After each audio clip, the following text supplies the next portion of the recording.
అమ్మయ్య, ప్రధానమంత్రి కనిపించారు. దేశం గడగడ వణికిపోతుంటే ప్రధానమంత్రి కనిపించట్లేదు అని జనం కనిపించుటలేదు అని ప్రకటన ఇవ్వాల్సిన పరిస్థితి వస్తుందేమో అనుకున్నాం. ఏమైతేనే కరోనా క్రమంగా తగ్గుముఖం పట్టిన తర్వాతనైనా మోడీ టీవీల ద్వారా ప్రజానీకానికి కనిపించడమే కాదు, దేశంలో ప్రజలందరికీ ఉచితంగా వ్యాక్సిన్ ఇస్తామని కూడా ప్రకటించారు. జూన్ 21 తర్వాత 18 సంవత్సరాల పైబడిన వాళ్ళందరికీ వ్యాక్సిన్ ఇవ్వడం మొదలు పెడతామని కూడా చెప్పారు. మంచి నిర్ణయమే తీసుకున్నారు. సుప్రీంకోర్టు వాతలు పెట్టిన తర్వాత దేశ ప్రజలందరూ నిగ్గదీసే పరిస్థితి వచ్చిన తర్వాతనైనా కొంచెం వాస్తవాలు అర్థం చేసుకోవడానికి సిద్ధపడ్డారు, భూమి మీదకి చూడడానికి సిద్ధపడ్డారు. సంతోషం. సుప్రీంకోర్టు ఒత్తిడి, ప్రజల ఒత్తిడి ఎంతో కొంత పనిచేసిందన్నమాట. మంచిదే. అయితే ఇప్పటిదాకా జరిగిన పొరపాట్లను మాత్రం ఒప్పుకునేందుకు మాత్రం ప్రధానమంత్రి సిద్ధంగా లేరు. ఒప్పుకోకపోయారు. అందరికీ వ్యాక్సిన్ ఇస్తాను, పలానా రోజు నుంచి ఇస్తాను అని చెప్పడమే కాకుండా పలానా తేదీలోపు అందరికీ వ్యాక్సిన్ పూర్తి చేస్తామని కూడా చెప్పి ఉంటే బాగుండేది. ఎప్పటిలోగా అందరికీ వ్యాక్సిన్ ఇస్తారో మాత్రం చెప్పలేదు. అంతటితో ఆగకుండా చేసిన తప్పులను సమర్థించుకునేందుకు కుంటి సాకులు చెప్పేందుకు ప్రయత్నం చేశారు. అదే బాధాకరమైన విషయం. ఆక్సిజన్ కొరత అంత ఏర్పడుతుందని మనం ఎన్నడూ ఊహించలేదు అన్నాడు. చరిత్రలో ఎప్పుడూ ఊహించలేదు అన్నారు ఆయన. అనుకోకుండా సమస్య వచ్చి పడ్డదంట. ప్రధానమంత్రి స్థాయిలో ఉండి ఇంత అంటే అబద్ధాలు చెప్పడానికి ఎట్లా మనసొప్పింది ఆయనకు? 2020 నవంబర్లోనే పార్లమెంటరీ స్టాండింగ్ కమిటీ ప్రధానమంత్రిని హెచ్చరించింది కదా, 2వ దశ కరోనా రాబోతోంది, ఆక్సిజన్ కొరత ఏర్పడబోతోంది, తక్షణం ఆక్సిజన్ కొరత నుంచి బయటపడేందుకు తగిన చర్యలు తీసుకోవాలి అని చెప్పింది కదా. ఆ పార్లమెంటరీ స్టాండింగ్ కమిటీలో మెజారిటీ పార్లమెంటు సభ్యులు బీజేపీ వాళ్లే కదా. అయినా దాన్ని ఖాతరు చేయకుండా తీసి పక్కన పెట్టి ఇప్పుడేమంటున్నారు? ఎక్స్పెక్ట్ చేయలేదు మనం, ఆక్సిజన్ కొరత ఇంత ఉంటుందని చరిత్రలో ఎప్పుడూ ఊహించలేదు మనం అని మాట్లాడుతున్నాం. అంటే 135 కోట్ల మంది ప్రజలకు పార్లమెంటరీ స్టాండింగ్ కమిటీ ముందే చెప్పిందన్న విషయం తెలియదు అన్న ధైర్యంతో ఉన్నారు. తాను ఏం చెప్పినా చెల్లుబాటు అవుతుందనేటువంటి పద్ధతుల్లో. అంతేకాదు, పార్లమెంటరీ స్టాండింగ్ కమిటీ ముందే హెచ్చరిక చేయటమే కాదు, ఇప్పుడు మళ్ళా ఇంకొక గొప్ప ఏం చెప్పుకున్నాడు. ఒకసారి ఆక్సిజన్ కొరత రాగానే ఆక్సిజన్ ఎక్కడ దొరికినా తెప్పించారు. అసలు ఎక్కడ దొరికినా తెప్పించడం ఏంటి? విదేశాల నుంచి దిగుమతి చేయడం ఏంటి? నీ మేక్ ఇన్ ఇండియా ఏమైంది? ఒక ఆక్సిజన్ ప్లాంట్ పెట్టడానికి 30-40 లక్షలకు మించి కాదు. ఆ మాత్రం ఆక్సిజన్ ప్లాంట్లు కూడా ఈ సంవత్సరన్నర కాలంలో భారతదేశంలో డెవలప్ చేసుకోవాలనే స్పృహలో ఎందుకు లేదు? దాన్ని మాత్రం మాట్లాడండి. అసలు ఊహించలేదట. అవసరం ఏర్పడ్డది అని తెలియగానే ప్రపంచంలో ఎక్కడ దొరికినా కొనుక్కోవచ్చు. చిన్నపిల్లలకు చందమామ కథలు చెప్పినట్టుగా చెప్తున్నారు ప్రధాని. అట్లనే 23 కోట్ల మందికి మనం వ్యాక్సిన్ ఇచ్చామని చెప్పేసి గొప్పలు చెప్తాం. వ్యాక్సిన్ ఇవ్వడం అంటే వ్యాక్సిన్ కరోనాను కట్టడి చేయాలి అని అంటే 70% మంది ప్రజలకు వ్యాక్సిన్ 2 డోసులు ఇస్తే మాత్రమే సాధ్యమవుతుంది అని ఇప్పటికే ప్రపంచ ఆరోగ్య సంస్థ చెప్పింది, భారతదేశంలో ఆరోగ్య నిపుణులు చెప్పారు. సాక్షాత్తు ఆ కేంద్ర ఆరోగ్య శాఖ మంత్రిత్వ శాఖలో శాస్త్ర సాంకేతిక పరిజ్ఞానానికి సంబంధించినటువంటి విభాగంలో నియమించిన డాక్టర్ల బృందం కూడా చెప్పింది. ఈ దేశంలో కనీసం 70% మందికి 2 డోసులు ఇస్తే తప్ప, లేకపోతే 3వ వేవ్ రాబోతోంది. మరి ఈ దేశంలో 18 ఏళ్ల లోపోళ్ళను తీసేస్తే కనీసం 100 కోట్లకు పైన ఉంటారు. 100 కోట్లలో 70% అంటే 70 కోట్ల మందికి 2 డోసులు ఇవ్వాలి. కానీ ఇప్పుడు దేశంలో 2 డోసులు ఇచ్చింది కేవలం 4 కోట్ల మంది. మరి ప్రధానమంత్రి నోటికి 23 కోట్లు ఎట్లా వచ్చింది? 1 డోసు ఇచ్చిన వాళ్ళు 23 కోట్లు. 2 డోసులు ఎంతమందికి ఇచ్చారో చెప్పట్లే ఆయన. అది చెప్పకుండానే ఉపన్యాసం ముగించారు. 23 కోట్ల మందికి మనం ఇచ్చామని చెప్పేసి. ఈ అర్థసత్యాలు చెప్పుకుంటూ ఎంతకాలం కోపం గడుపుకుంటారు? ఇది సమస్య. అంతేకాదు, ముత్యం లాంటి ఒక మాట చెప్పాడు. వ్యాక్సిన్ మనకు కవచం లాంటిది. ఎప్పుడు అర్థమైంది ప్రధానమంత్రికి వ్యాక్సిన్ కవచం లాంటిది? వ్యాక్సిన్ కవచం లాంటిది అనేది ముందే అర్థమైతే మరి ఈ దేశంలో ఉత్పత్తి చేసిన వ్యాక్సిన్ అంతా విదేశాలకు ఎందుకు ఎగుమతి చేశారు? ఈ దేశ ప్రజల కోసం ఎందుకు వినియోగించేందుకు సిద్ధపడలేదు? ఆర్బీఐ గవర్నర్గా పనిచేసినటువంటి రఘురామ్ రాజన్ గారు ఈరోజు చెప్తున్నారు, సీరం ఇన్స్టిట్యూట్ కేంద్ర ప్రభుత్వం నుంచి వ్యాక్సిన్ కోసం ఆర్డర్ల కోసం ఎదురు చూసింది అని. ఈ దేశంలో సీరం ఇన్స్టిట్యూట్ కోవిషీల్డ్ ఉత్పత్తి చేస్తూ కేంద్ర ప్రభుత్వం నుంచి ఆర్డర్ల కోసం ఎదురు చూసి కాయలు కాసిన కళ్ళు. ఇది వాస్తవం. కనీసం 3,000 కోట్ల రూపాయల ఆర్డర్ అయినా ప్లేస్ చేయండి అని అడిగింది కదా. మరి వ్యాక్సిన్ కవచం లాంటిది అనుకున్నప్పుడు ఈ దేశ ప్రజలకు అవసరమైనన్ని డోసులు ఎందుకు ఆర్డర్ ప్లేస్ చేయలేదు కేంద్ర ప్రభుత్వం? ఆ కంపెనీ ఎందుకు ఎదురు చూడాల్సి వచ్చింది? దీనికి సమాధానం చెప్పాలి. ఇవేమీ చెప్పకుండా దొంక తిరుగుడు వాదనలు చేస్తున్నారు. ఇంకా 7 కంపెనీలు వ్యాక్సిన్ ఉత్పత్తి చేయడానికి సిద్ధపడుతున్నాయంట. వాళ్ళ పరిశోధనలు పూర్తి చేసుకొని వ్యాక్సిన్ ఉత్పత్తి చేయడానికి సిద్ధపడుతున్నాయి. ఇంకా 3 కంపెనీలు పరిశోధనలు చేస్తూ ఉన్నాయట. చిన్నపిల్లలకు కూడా వ్యాక్సిన్ అవసరాన్ని మీద పరిశోధన జరుగుతూ ఉన్నదంట. మంచిదే. ఇంకా 7 కంపెనీలు కొత్త వ్యాక్సిన్లు తెస్తే సంతోషము. ఇంకా 3 కంపెనీలు పరిశోధనలు కంటిన్యూ చేస్తే సంతోషము. పిల్లల మీద కూడా ప్రయోగాలు చేస్తే సంతోషమే. అసలు విషయం ఇది కాదు. ఆల్రెడీ దేశంలో 2 కంపెనీల దగ్గర 2 ఫార్ములాలు ఉన్నాయి. కోవాక్సిన్ ఫార్ములా భారత్ బయోటెక్ దగ్గర ఉంది. కోవిషీల్డ్ ఫార్ములా సీరం ఇన్స్టిట్యూట్ దగ్గర ఉంది.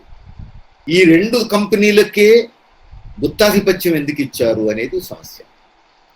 ఆల్రెడీ రెడీగా ఉన్నటువంటి ఫార్ములాలను ఇతర కంపెనీలకు కూడా ఇచ్చి ఎందుకు ఉత్పత్తి చేయట్లేదు? దేశంలో 50 కంపెనీలు వ్యాక్సిన్ ఉత్పత్తి చేయడానికి సిద్ధంగా ఉన్నాయి.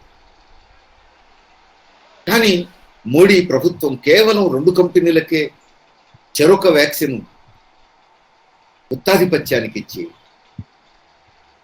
ఎగుమతి చేసుకోండి, సొమ్ము చేసుకోండి అనేటువంటి పద్ధతుల్లో అవకాశం ఇచ్చింది. ఈ దేశ ప్రజలకు వ్యాక్సిన్ అవసరాలని విస్మరించింది. ఎందుకు ఇంత దుర్మార్గమైన పని చేసావని దానికి మాత్రం సమాధానం. ఇంకా 7 వ్యాక్సిన్లు వస్తున్నాయంటాడు. 7 కాదు 70 రాని. అసలు ఉన్న 2 వ్యాక్సిన్లు ఎక్కువ కంపెనీలలో ఎందుకు ఉత్పత్తి చేయలేదు? అసలు కేంద్ర ప్రభుత్వం చేతుల్లో ప్రభుత్వ రంగ సంస్థలుగా ఉన్నటువంటి 7 ప్రభుత్వ కంపెనీలు, వ్యాక్సిన్ కంపెనీలు ఉన్నాయి. సమర్థవంతంగా ఇప్పటికే అనేక వ్యాక్సిన్లు ఉత్పత్తి చేసిన కంపెనీలు. వాటికి కూడా ఎందుకు ఇవ్వలేదు నువ్వు ఈ ఫార్ములా? ఆ 2 కంపెనీలకే ఎందుకు గుత్తాధిపత్యం ఇచ్చావు? ఆ 2 ఫార్ములాలని 50 కంపెనీలకు ఇచ్చి దేశంలో కావలసినంత ఉత్పత్తి చేయండి అని ఉంటే ఈరోజు వ్యాక్సిన్ కొరత వచ్చి ఉండేది కాదు కదా. ఇప్పుడు చేతులు గాలిన తర్వాత ఆకులు పట్టుకున్నట్టు లేదు. ఇంకా 7 కంపెనీలు వస్తున్నాయి. ఇంకా 3 కంపెనీలు పరిశోధనలు చేస్తున్నాయి. దాహం వేస్తుందన్నప్పుడు బావి దవ్వే కార్యక్రమం మంచిదే, కనీసం భవిష్యత్తుకైనా ఉపయోగం. కానీ ఆల్రెడీ ఉన్న నీళ్లు జనానికి ఇవ్వాలి కదా. ఉన్న కోవాక్సిన్, ఉన్న కోవిషీల్డ్ ఈ 2 కంపెనీలకే ఎందుకు ఆర్డర్ ఇవ్వాలి? దేశంలో ఉన్న 50 కంపెనీలకు ఉత్పత్తి చేయమని ఎందుకు చెప్పలేదు? దీనికి మాత్రం మోడీ సమాధానం చెప్పలేదు. దాన్ని దాటేశారు.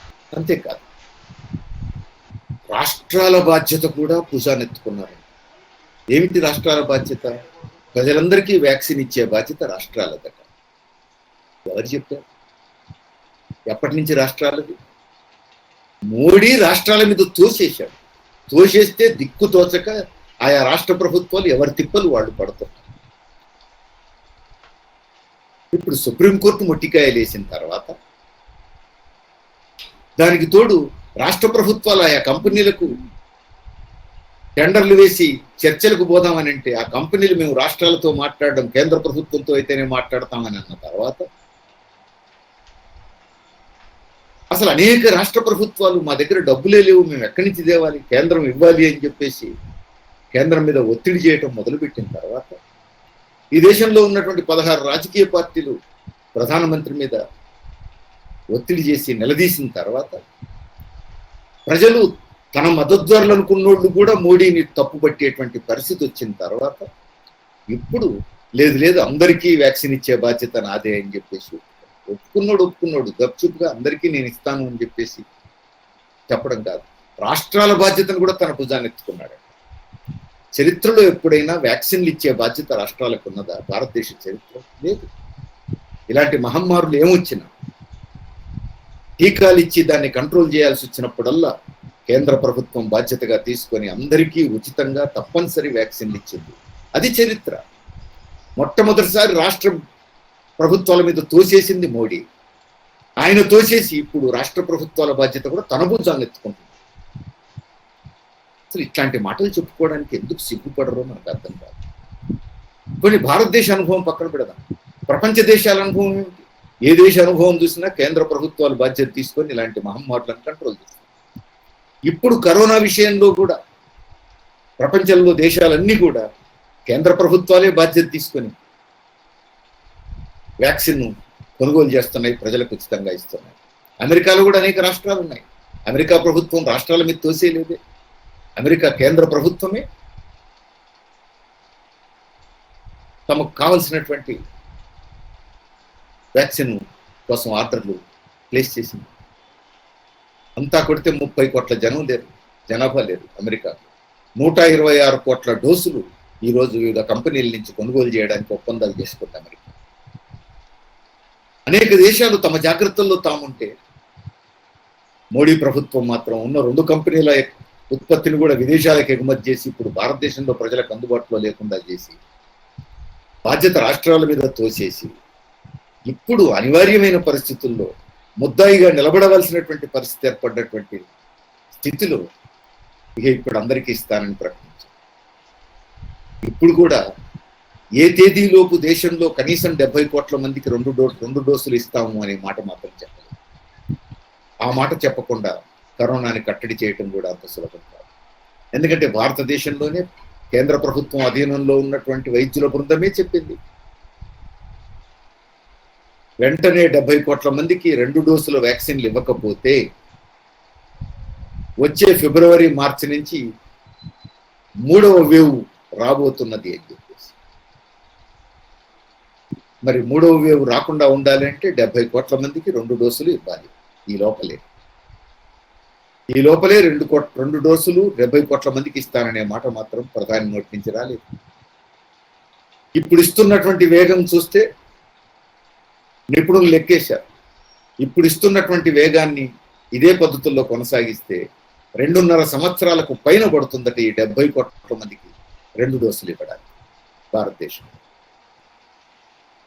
అంటే 3వ వేవ్ను కూడా మనం భరించాల్సి వస్తుంది, 4వ వేవ్ కూడా మనం భరించాల్సి వస్తుంది.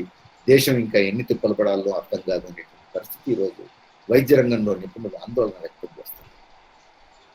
అందుకని కరోనా 2వ వేవ్ తగ్గుముఖం పడుతున్న సమయంలో మెల్లగా వచ్చి ప్రజలకు ముఖం చూపించి అందరికీ ఉచితంగా ఇస్తానని చెప్పి జారుకున్నారు.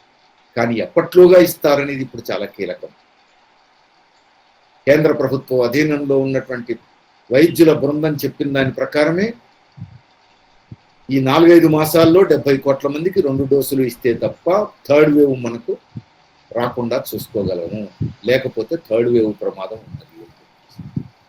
అందుకని ప్రధానమంత్రి చేసిన తప్పులను సమర్థించుకునే ప్రయత్నం, ప్రజలకు ఉన్నవి లేనట్టు లేని ఉన్నట్టు చెప్పే ప్రయత్నం కంటే ఇప్పటికైనా ప్రజలు నిలదీసిన తర్వాత, సుప్రీంకోర్టు అక్షింతలు వేసిన తర్వాత అందరికీ ఉచితంగా వ్యాక్సిన్ ఇస్తానని చెప్పేసి ప్రకటించినట్టే ఏ తేదీలోపు అందరికీ ఇస్తారో కూడా చెప్పడం మంచిది. అది మాత్రమే కరోనా కట్టడికి ఉపయోగపడుతుంది అనేది